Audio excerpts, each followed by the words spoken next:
একটি সাধারণ মেয়ে যদি একটি গ্যাংস্টারের প্রেমে পড়ে যায় তাহলে কেমন হবে? আজকের গল্পে এমনটাই ঘটেছে। তো বন্ধুরা, আজকে তোমাদের মাঝে চলে আসলাম নতুন আরেকটি গল্প নিয়ে, যেটি হলো একটি জাপানিজ রোমান্টিক মুভি। মুভিটি মুক্তি পেয়েছে 2020 সালে। তো চলো বেশি কথা না বলে গল্পটি শুরু করা যাক। গল্পটির শুরুতেই আমরা অ্যান্টোনিও নামের একজন যুবককে দেখতে পাই, যে জাপানের একটি ছোট্ট অ্যাপার্টমেন্টে একা থাকে। সে একজন প্রশিক্ষিত এবং প্রতিভাবান কিকবক্সার। তার অন্ধকার অতীতে সে কিছু অপরাধী কাজের সঙ্গে জড়িত ছিল। এখন সে সেই জীবন থেকে বেরিয়ে এসেছে এবং পার্সেল ডেলিভারি ও অন্যান্য ছোট কাজ করে তার জীবন নির্বাহ করে। তার কোনো ফোনও নেই এবং সে খুব সাধারণ জীবনযাপন করে। একদিন সে একটি পার্কিং লটের তত্ত্বাবধায়ক হিসাবে চাকরি পায়। সে একজন বৃদ্ধের বদলে সেখানে চাকরি পেয়েছে, যে কিছুদিন আগে পালিয়ে গিয়েছে। অ্যান্টোনিও নতুন চাকরি শুরু করে এবং দেখতে পায় যে তার কোনো কাজ নেই, শুধু গাড়ি আসা যাওয়া ও পার্ক করা দেখতে হয়। সে প্রায় ঝিমিয়ে পড়ছিল। এমন সময় একটি মেয়ে তাকে দেখতে আসে, যেন তারা বহুদিন ধরে একে অপরকে চেনে। সে অ্যান্টোনিওর কাছে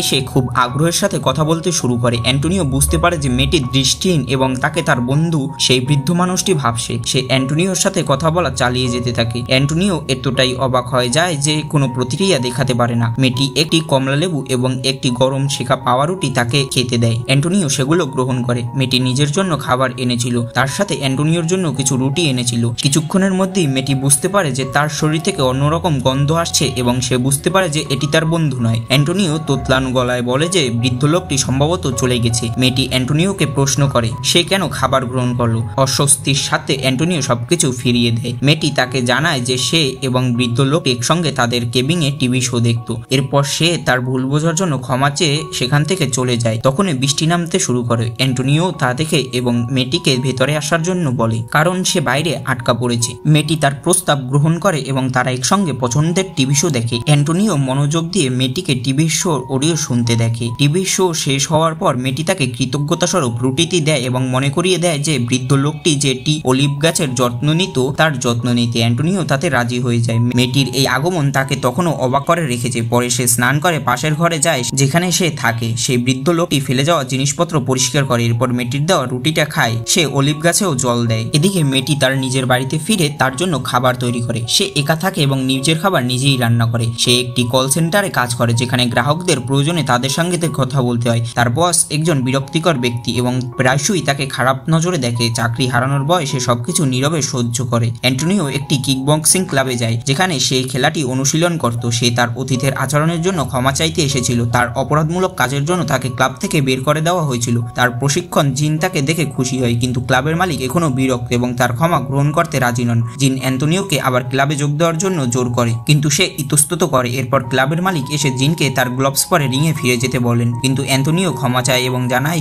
সে শুধু ক্ষমা চাইতে এসেছিল, আবার যোগ দিতে নয়। তারপরে সে একজন মহিলার কাছে ক্ষমা চেয়ে ফোন করে, যার স্বামীর উপর সে অতীতে আঘাত করেছিল। মহিলা তাকে আর ফোন করতে বারণ করে, কারণ তিনি ইতিমধ্যেই তাকে ক্ষমা করেছেন। অ্যান্টোনিও তার কর্মস্থলে পার্কিং লটে ফিরে এসে দেখতে পায় দৃষ্টিহীন মেয়েটি হেঁটে যাচ্ছে। মেয়েটি তার কাছে আসে এবং তাকে জিজ্ঞাসা করে যে বৃদ্ধ লোকটি ফিরে এসেছে কিনা। অ্যান্টোনিও তার দুপুরের খাবার বক্সটি ফিরিয়ে দেয় এবং গতকালে সুস্বাদু রুটির জন্য তাকে ধন্যবাদ জানায়। তারা একসঙ্গে টিভি শো দেখার জন্য বসে। টিভি শো দেখার সময় একটি দুর্গন্ধ তাদের বিরক্তি করে। মেয়েটি তাকে জানালা খুলে দিতে অনুরোধ করে, কিন্তু দুর্গন্ধ থেকেই যায়। তখন সে জিজ্ঞাসা করে যে সে ব্যায়াম করার কারণে ঘামছে কিনা। অ্যান্টোনিও বিব্রত হয়ে বুঝতে পারে যে দুর্গন্ধটি তার পুরনো নোংরা জুতা থেকে আসছে। সে খুব অস্বস্তি বোধ করে। মেয়েটি ব্যাখ্যা করে যে তার অন্যান্য ইন্দ্রিয়গুলো খুব প্রখর। সে জানায় যে কিভাবে মানুষের গন্ধ এবং শব্দ থেকে তাদের সম্পর্কে সে বুঝতে পারে। সে তাকে জিজ্ঞাসা করে যে টিভি শোর নায়িকা দেখতে কেমন। তাকে আনন্দ দেওয়ার জন্য সে মিথ্যা বলে যে নায়িকা কানের দুল তার মতনই। এতে মেয়েটি খুব খুশি হয় এবং অ্যান্টোনিও সামান্য এই মিল দেখে তার আনন্দিত হওয়া দেখে খুশি হয়। পরে অ্যান্টোনিও তাকে কিছু পিস ফল দেয়। মেয়েটি নিজের পরিচয় দেয় আকারি নামে। সে তার সাথে হাত মেলায়। এরপর সে তাকে জিজ্ঞাসা করে যে সে পরের সপ্তাহে আসতে পারবে কিনা এবং অ্যান্টোনিও স্বাভাবিকভাবেই তাকে সম্মতি জানায়। আকারি বাড়ি ফিরে কাপড় ধুতে ধুতে পিচ খাচ্ছিল। একটি জামা কাপড় ড্রেনেজে আটকে যাওয়ায় বাথরুমে জলে ভরে যায়। আকারি উঠে গিয়ে যখন দেখতে যায় সে পিছলে পড়ে যায় এবং তার পায়ে আঘাত পায়। পরে পার্কিং লটের অফিসে অ্যান্টোনিও উদ্বেগের সাথে আকারির হাঁটার আওয়াজের জন্য অপেক্ষা করে। অবশেষে সে আসে এবং তার প্রথম জিনিসটা যা লক্ষ্য করে তা হলো অ্যান্টোনিওর নতুন জুতার টাটকা গন্ধ। তারা যথারীতি টিভি শো দেখার জন্য বসে। টিভি শোতে নায়িকা তার নায়কের প্রতি ভালোবাসার কথা বলে। আকারি অ্যান্টোনিওকে জিজ্ঞাসা করে যে নায়িকাটি দেখতে সুদর্শন কিনা। অ্যান্টোনিও ভাবে যে নায়িকাটি সত্যিই সুদর্শন। মজার ছলে আকারি জানতে চায় যে অ্যান্টোনিও সুদর্শন কিনা এবং তাকে সৎ হতে বলে। অ্যান্টোনিও কি উত্তর দেবে তা বুঝতে পারে না। আকারি রসিকতা রসিকতা করে বলে যে যদি এত ভাবতে হয় তাহলে হয়তো সে তেমন সুদর্শন নয়। সে আরো যোগ করে যে সৌন্দর্য কোনো বিষয় নয়, হৃদয়টাই আসল। হ্যাঁ, তার মধ্যে সেই আকর্ষণ আছে এবং আমরা জানি যে অ্যান্টোনিও তার প্রেমে পড়েছে, কিন্তু সে নিজে এখনো তা জানে না।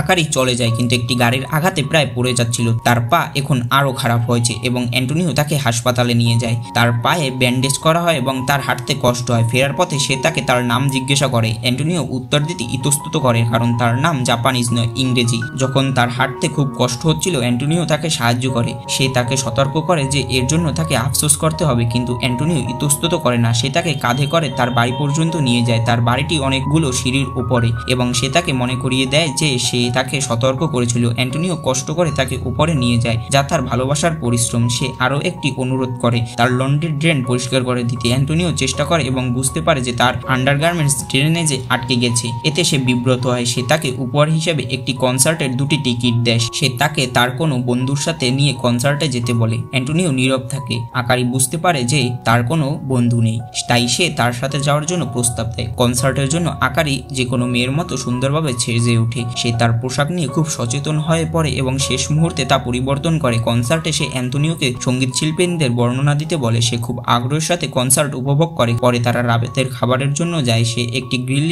রেস্টুরেন্টে যেতে পেরে খুব খুশি হয়, যা সে সবসময় চেয়েছিল। সে দুর্ঘটনাক্রমে এক টুকরো মাংস ফেলে তার জামায় দাগ লাগিয়ে ফেলে এবং তা পরিষ্কার করার চেষ্টা করে। সে তার জীবন সম্পর্কে কথা বলে, যেমন কলেজের ভাস্কর্য শেখা ইত্যাদি। সে মনে করে যে কিভাবে সে বহু বছর আগে তার বাবা মায়ের সাথে একই রেস্টুরেন্টে আসতো এবং কখনো ভাবেনি যে তা শুধু একটি স্মৃতি হয়ে থাকবে। পরে অ্যান্টোনিও কোনো উত্তর দিতে পারে না। সে তাকে তার কাজ ছাড়া তার জীবন সম্পর্কে জিজ্ঞাসা করে এবং সে উত্তর দেয় যে সে এখনো ডেলিভারির কাজ করে। সে তখনও অ্যান্টোনিওকে একজন বৃদ্ধ মানুষ মনে করে এবং সে তাকে জিজ্ঞাসা করে যে সে একজন বিবাহিত কিনা, কিন্তু অ্যান্টোনিও নীরব থাকে। আকারি বুঝতে পারে যে সে রসিকতাটি উপভোগ করেনি। অ্যান্টোনিও তাকে জিজ্ঞাসা করে যে তার অতীত জেনে তার কি লাভ হবে। আকারি উত্তর দেয় যে সে শুধু তাকে আরো ভালোভাবে জানতে চায়। অ্যান্টোনিও রুক্ষভাবে উত্তর দেয় এবং আকারি চলে যাওয়ার সিদ্ধান্ত নেয়। অ্যান্টোনিও তাকে নামিয়ে দেয় এবং সে তাকে ক্লান্ত করার জন্য ক্ষমা চায়। অবশেষে অ্যান্টোনিও তাকে তার নাম জানায়, অ্যান্টোনিও। সে প্রকাশ করে যে তার বয়স মাত্র 24 বছর। সে আরো বলে যে সে একজন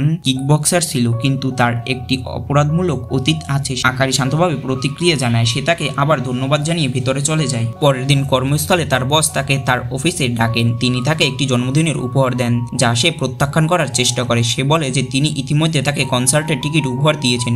বস তার এই উপহারটি তাকে নিতে জোর করেন এবং বলেন যে এটি একটি নেকলেস। তিনি তার বন্ধুত্বের সুযোগ নিয়ে তাকে লোভনীয়ভাবে দেখেন এবং তাকে ডেটে যাওয়ার জন্য রাজি করানোর চেষ্টা করে। তবে আরেকজন কর্মচারী তাকে বাধা দেয়, যিনি আকারিকে একজন গুরুত্বপূর্ণ গ্রাহকের ফোন ধরতে বলেন। আকারিও এতে স্বস্তি পায় এবং দ্রুত চলে যায়। এদিকে অ্যান্টোনিওর প্রশিক্ষকরা তার সাথে দেখা করতে আসে এবং তাকে আবার কিকবক্সিংয়ে যোগ দিতে বলে। অ্যান্টোনিও ভদ্রভাবে প্রত্যাখ্যান করে দেয়, কিন্তু তার প্রশিক্ষক তাকে রাজি করানোর চেষ্টা করে। তার প্রশিক্ষক তাকে জানায় যে যখন তারা আন্ডারওয়ার্ল্ড টুর্নামেন্টে প্রথমবার মিলিত হয়েছিল, তখন সে ভেবেছিল অ্যান্টোনিওর মধ্যে একজন বিশ্ব চ্যাম্পিয়ন হওয়ার সম্ভাবনা আছে। অ্যান্টোনিও প্রকাশ করে যে সে কয়েক বছর আগে 3 বছরের জন্য জেল খেটেছে। কয়েক বছর আগে সে সুকুমো নামে একজন নিষ্ঠুর ঋণদাতার সংগঠনের কাজ করত। সে তার ঋণ গ্রাহকদের টাকার জন্য নির্যাতন করত এবং এমনকি হত্যাও করত। অ্যান্টোনিও তার বয়সের জন্য নোংরা কাজ করেছে। যারা সংগঠনকে বিশ্বাসঘাতকতা করত তাদেরকে নির্যাতন করে, কিন্তু সে ধরা পড়ে এবং জেলে যায়। তার প্রশিক্ষকরা এটি জেনে হতবাক হয়ে যায়। অ্যান্টোনিও যে এতিমখানায় বড় হয়েছে সেখানে যায়। যে সন্ন্যাসিনী তাকে বড় করেছে তিনি তাকে দেখে খুশি হন। তিনি তাকে জিজ্ঞাসা করেন যে সে খারাপ লোকেদের সাথে কাজ করা ছেড়েছে কিনা। সে তার হাতের ডাকটি দেখায় যা অপরাধী সংগঠনের উল্কি তুলে ফেলার কারণে হয়েছে। তিনি স্বস্তি পান এবং তাকে আরো বেশি হাসতে বলেন। তিনি এতিমখানার শিশুদের তৈরি একটি হেয়ার বা বো তাকে উপহার দেন এবং বলেন যে যাকে পছন্দ হয় তাকে এটি উপহার দিতে। এদিকে আকারি কাজ থেকে বাড়ি ফিরে দেখে যে তার বস সেখানে অপেক্ষা করছে। তার অনুরোধ উপেক্ষা করে সে জোর করে ভিতরে ঢুকে পড়ে। সে চারদিকে বিরক্তিকরভাবে দেখে এবং লক্ষ্য করে যে সে তার দেওয়া উপহারটি এখনো খোলেনি। সে তাকে সোফায় ধাক্কা দিয়ে ফেলে দেয় এবং নেকলেসটি তার গলায় জোর করে পরিয়ে দেওয়ার চেষ্টা করে। সে তাকে ঠেলে সরানোর চেষ্টা করে এবং তার হাত আঁচড়ে দেয়। ঠিক সেই মুহূর্তে অ্যান্টোনিও ভেতরে আসে এবং বসকে মারধর করে। আকারি চিৎকার করে অ্যান্টোনিওকে থামতে বলে, কিন্তু অ্যান্টোনিও তার আঙুল ভেঙে দেওয়ার পরেই থামে। আকারি বিচলিত হয় অ্যান্টোনিওকে জিজ্ঞাসা করে যে কেন সে তার কথা শুনেনি। সে তাকে চলে যেতে বলে এবং অ্যান্টোনিও হেয়ার বটি টেবিলে রেখে চলে যায়। অ্যান্টোনিও দুঃখিত এবং এক অনুভব করে এবং আকারিও তাই, কিন্তু শীঘ্রই সে তাকে অবাক করে দিয়ে পার্কিং লটে তার কাছে আসে। সে তার চাকরি ছেড়ে দিয়েছে এবং তাকে একটি ভ্রমণে যেতে বলে। অ্যান্টোনিও গাড়ি চালাতে পেরে খুশি হয় এবং তারা একটি উইন্ড ফার্মের পাশ দিয়ে সৈকতে যায়। সাগরে ঢেউয়ের দিকে তাকিয়ে অ্যান্টোনিও তাকে বলে যে সে তার মায়ের সাথে এই সৈকতে এসেছিল। তার মা তাদের দুজনকেই মেরে ফেলার চেষ্টা করেছিল, কিন্তু কোনোভাবে সে বেঁচে যায়। আকারি মনোযোগ দিয়ে তার কথা শুনে তারপর সে সৈকত থেকে সি গ্লাস খুঁজতে বলে। সে তার জন্য এক টুকরো খুঁজে পায় এবং সে তাকে এর মিশ্রণ ধারগুলো অনুভব করতে বলে। সে জানায় যে বেদনা মানুষকে আরো দয়ালু করে তোলে এবং তাদের সম্পর্কের প্রতীক হিসেবে সি গ্লাসটি তাকে দেয়। অ্যান্টোনিও আবার কিকবক্সিং এ যোগ দেয় এবং কঠোর অনুশীলন শুরু করে। সে আকারিকে একটি গোল্ডেন ট্রিভার কুকুরছানা এনে দেয় এবং তারা একসঙ্গে দারুণ সময় কাটায়। সে এর নাম দেয় সুকু এবং তার বাড়ি সে জানালাগুলো খুলে দেয় এবং আকারি আলো অনুভব করে যা তার হাতের ওপর পড়ে। সে তার মুখ দেখতে চায়, তাই সে ভাস্কর্যের মতো তার হাত দিয়ে তাকে স্পর্শ করে। সে তাকে তার চোখের দিকে তাকাতে বলে। অ্যান্টোনিও তার চোখের দিকে তাকাতে খুব আবেগপ্লুত হয়ে পড়ে। অ্যান্টোনিও কিকবক্সিং টুর্নামেন্টে সফলভাবে প্রতিযোগিতা শুরু করে এবং কঠোর অনুশীলন চালিয়ে যায়। আকারিও অনেকদিন পর আগ্রহের সাথে ভাস্কর্য এবং মৃৎশিল্পের কাজ আবার শুরু করে। তারা দুজনেই তাদের কুকুর সুকে নিয়ে একসঙ্গে থাকে। আকারি সুন্দর মগ এবং জগ তৈরি করে। সে ম্যাসাজ সম্পর্কে একটি বই পড়ে এবং অ্যান্টোনিওর উপর অনুশীলন করে। সে তার হাতে উল্কি তোলার দাগটি অনুভব করে এবং জিজ্ঞাসা করে যে এটি পোড়ার দাগ কিনা। সে মিথ্যে বলে যে এটি পোড়ার দাগ। অ্যান্টোনিও তাকে বলে যে জীবিকা নির্বাহের জন্য তাকে ম্যাসাজ থেরাপিস্ট হতে হবে না। সে টুর্নামেন্ট জিতে তার জন্য একটি মৃৎশিল্পের স্থান শুরু করার জন্য টাকা উপার্জনের সিদ্ধান্ত নিয়েছে। আকারি এতে অভিভূত হয় এবং তারা একে অপরকে জড়িয়ে ধরে। পরের কিকবক্সিং প্রতিযোগিতায় অ্যান্টোনিও অবিশ্বাসভাবে জয়লাভ করে, কিন্তু সে জানে না যে তার পুরনো নিষ্ঠুর বস এবং শৈশবের বন্ধু সুকুমো তার জন্য অপেক্ষা করছে। সুকুমো অ্যান্টোনিওর প্রশিক্ষককে অপমান করে, কিন্তু অ্যান্টোনিও প্রশিক্ষককে হস্তক্ষেপ করতে মানা করে। সে স্পষ্ট করে জানায় যে সুকুমোর সাথে তার কোনো সম্পর্ক নেই এবং তারা চলে যায়। পরের দিন আকারি অ্যান্টোনিওকে তার সাথে কবরস্থানে নিয়ে যায়। 4 বছর আগে সে তার বাবা মায়ের সাথে তার ড্রাইভিং লাইসেন্স পাওয়ার উদযাপন করছিল। তারা খুশি মনে গাড়ি চালিয়ে যাচ্ছিল। এমন সময় সে একটি লোককে একটি বিল্ডিং থেকে নিচে পড়ে যেতে দেখে, যার গায়ে আগুন লেগেছিল। সে হতভম্ব হয়ে যায় এবং গাড়ির নিয়ন্ত্রণ হারিয়ে ফেলে, যা উল্টে যায়। অ্যান্টোনিও তার কথা শুনে হতবাক হয়ে যায়। তখনই সে তার বাবা মায়ের সমাধির উপর তাদের মৃত্যুর তারিখ লক্ষ্য করে। এটি সেই দিন ছিল যেদিন সে সুকুমোর সাথে বিশ্বাসঘাতকতা করা একজন লোককে নির্যাতন করছিল। লোকটির গায়ে আগুন লেগেছিল। অ্যান্টোনিও বুঝতে পারে যে সেই আকারির গাড়ি দুর্ঘটনার কারণ। ফলে সে অন্ধ হয় এবং তার বাবা মায়ের মৃত্যু হয়। অ্যান্টোনিও এই মর্মান্তিক সত্যটি হজম করতে পারে না এবং সে এটি জেনে হতাশ হয় যে আকারি তার বাবা মায়ের মৃত্যুর জন্য নিজেকে দোষারোপ করে। যখন আকারি বলে যে তার বাবা মায়ের আত্মা হয়তো তাকে তার জন্য খুঁজে পেয়েছে, তখন তার অপরাধবোধ আরো তীব্র হয়। সে কঠোর অনুশীলনের মাধ্যমে তার সমস্ত কষ্ট দূর করার চেষ্টা করে। একদিন আকারি তার চোখে তীব্র ব্যথা অনুভব করে। এদিকে সুকুমো অ্যান্টোনিওকে একটি বড় পুরস্কার জন্য একটি অবৈধ আন্ডারগ্রাউন্ড ম্যাচে প্রতিদ্বন্দ্বিতা করতে রাজি করানোর চেষ্টা করে। অ্যান্টোনিও প্রত্যাখ্যান করে এবং বাড়ি চলে আসে। বাড়িতে পৌঁছে সে দেখে আকারি সেখানে নেই এবং সে আতঙ্কিত হয়ে পড়ে। সে হাসপাতালে যায় এবং আকারিকে সুস্থ দেখে স্বস্তি পায়। ডক্টর তাকে জানায় যে সে অজ্ঞান হয়ে গিয়েছিল এবং তার পাঁজরে আঘাত পেয়েছে। তার চোখে অস্ত্রোপচার করা প্রয়োজন, অন্যথায় সে ক্ষীণ দৃষ্টিও হারাবে।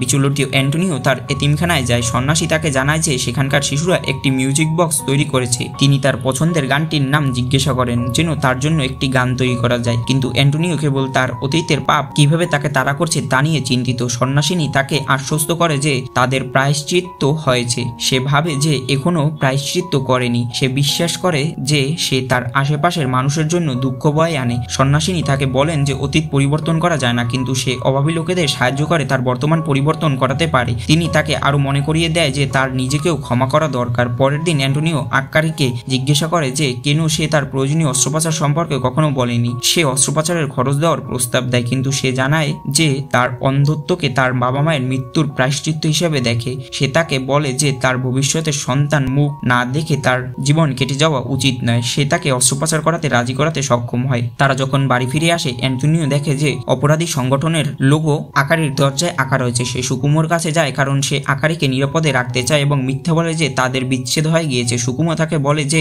সে যদি একটি শেষ ম্যাচ জিতে তাহলে তাকে মুক্ত করে দেবে। বাড়িতে ফিরে সে তার পরিচয় সম্পর্কিত সমস্ত ছবি এবং কাগজ পুড়িয়ে ফেলে। সুকুমো তাকে আন্ডারগ্রাউন্ড বক্সিং রিংয়ে নিয়ে যায়। এই টুর্নামেন্টে একজন কেবল তখনই জিততে পারবে যখন প্রতিপক্ষ অজ্ঞান বা মৃত হয়ে যাবে। লড়াই শুরু হয় এবং প্রথমে অ্যান্টোনিও প্রাধান্য পায়, কিন্তু শীঘ্রই প্রতিপক্ষ তার গতি বাড়ায় এবং অ্যান্টোনিওকে নির্মমভাবে মারধর করে। সে পড়ে যায় এবং প্রায় হারার মুখে ছিল, কিন্তু অ্যান্টোনিও অপ্রত্যাশিতভাবে ফিরে আসে এবং তার প্রতিপক্ষকে এক ধাক্কায় ফেলে দেয়। এমনকি সুকুমো অ্যান্টোনিওর জেতার আশা করেনি। যন্ত্রণা সহকারে রক্ত ঝরাতে ঝরাতে সে দর্শকদের মধ্যে তার প্রশিক্ষককে দেখে, যিনি তার জন্য উল্লাস করছিলেন। এদিকে আকারি তার অস্ত্রোপচার থেকে সুস্থ হয়ে উঠেছে এবং তার দৃষ্টি ফিরে পেয়েছে। সে কাঁদতে থাকে কারণ সে এখন দেখতে পায়। অ্যান্টোনিও তার প্রশিক্ষকের কাছ থেকে জানতে পেরে খুশি হয় যে আকারি তার দৃষ্টি ফিরে পেয়েছে। অবশেষে তার পাপের বোঝা থেকে মুক্তি পেয়ে সে স্বাধীনভাবে হাঁটছিল, কিন্তু সুকুমো তাকে গাড়ি দিয়ে আঘাত করে এবং ছুরিকাঘাত করে। এটি তাদের সংগঠনের সাথে বিশ্বাসঘাতকতা করা লোকেদের জন্য শাস্তি। আকারি জানতে পারে যে তার জীবনের ভালোবাসা অদৃশ্য হয়ে গিয়েছে। উপরস্থ তাকে বাড়ি ছাড়তে হবে কারণ ভবনটি পুনর্নির্মাণ করা হবে।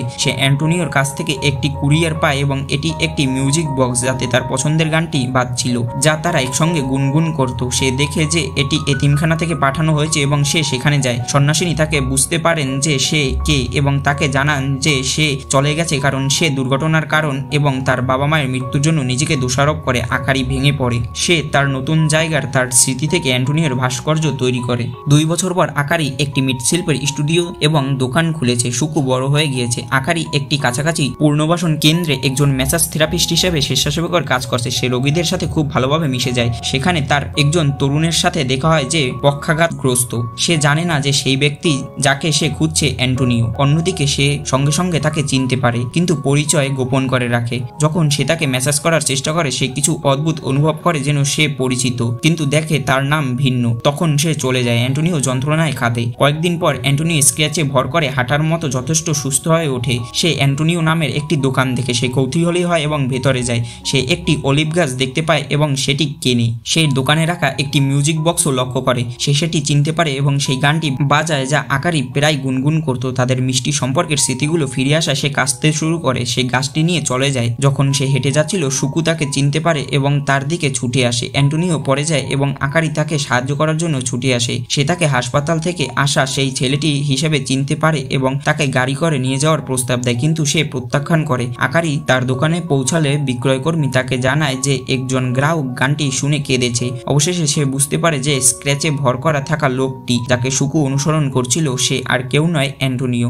সে তাকে খুঁজতে চারদিকে দৌড়ায়, কিন্তু তাকে খুঁজে পায় না। অ্যান্টোনিও উইন্ড ফার্মের কাছে সৈকতে চলে যায়। সে স্লিক গ্লাসটি হাতে নিয়ে সমুদ্রের দিকে হাঁটছে। কেউ তাকে ডাকে এবং সে পিছনে ফিরে দেখতে পায় আকারিকে। আকারি তাকে বাড়িতে আমন্ত্রণ জানায় এবং তার মুখ ধরে তাকে তার চোখের দিকে তাকাতে বলে। সে তাকে বাড়িতে স্বাগত জানায় এবং তারা দুজনেই কান্নায় একে অপরকে জড়িয়ে ধরে। আর এখানেই এই সুন্দর মুভিটির হ্যাপি এন্ডিং ঘটে।